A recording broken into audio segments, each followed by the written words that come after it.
దేవాదాయ శాఖ భూములు సింహాచలం దేవుడి భూముల్ని తీసుకెళ్లి గూగుల్ డేటా సెంటర్కి ఇవ్వడం ఏంటన్నటువంటి పాయింట్ ఒక ఎత్తు.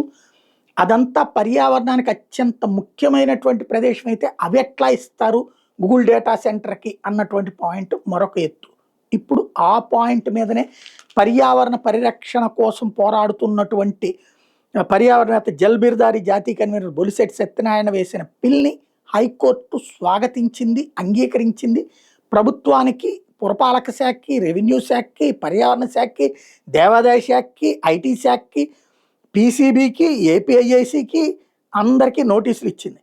పర్యావరణ పరిరక్షణ నిబంధనలకు విరుద్ధంగా విశాఖపట్నం గ్రామీణ మండలం అడవివరం, ముడసర్లోవా గ్రామాల పరిధిలో సింహాచలం దేవస్థానానికి చెందిన 100 ఎకరాలను ఈ సంస్థకు బదలాయించారని పిల్లో బొలిశెట్టి పేర్కొన్నారు.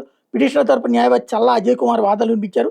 భూముల బదలాయింపు దేవాదాయ చట్టంలోని సెక్షన్ 81(b)కి విరుద్ధమన్నారు.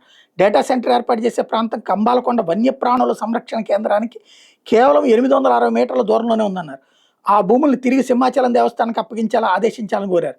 రాష్ట్ర ప్రభుత్వ తరపున ఏజీ దమ్మాలపాటి శ్రీనివాస్ వాదన వినిపించారు. భూములు బదలాయిస్తున్నామని పిటిషనర్ అపోహపడుతున్నారని, లీజు పద్ధతిలో డేటా సెంటర్ పార్కుకి భూమి కేటాయిస్తున్నామన్నారు. పర్యావరణ అనుమతులు, భూ కేటాయింపు 2 అంశాలను ఒకే వ్యాజ్యంలో సవాల్ చేయడానికి వీల్లేదన్నారు. పర్యావరణ చట్టాలకు విరుద్ధంగా అనుమతులు మంజూరు చేశారని భావిస్తే వ్యవహారాన్ని జాతీయ హరిత ట్రిబ్యునల్లో సవాల్ చేసుకోవాలని, పూర్తి వివరాలతో కౌంటర్ దాఖలు చేసిన సమయం కావాలని కోరారు.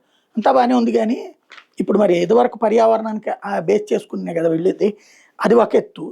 ఇక్కడ ఒకసారి ఆ ప్రాంత పర్యావరణం మారిపోయాక, గుంటలు తీసేసి మొత్తం అయిపోయాక మళ్ళీ ఒకవేళ వెనక్కిస్తే అదంతా పాత పద్ధతిలో అడవిలాగా సెట్ అవుతుందా? ఇది కదా అసలు పాయింట్. బట్ ఓవరాల్గా బొలిశెట్టి అయితే పోరాటం ని యాక్సెప్ట్ చేసింది హైకోర్టు.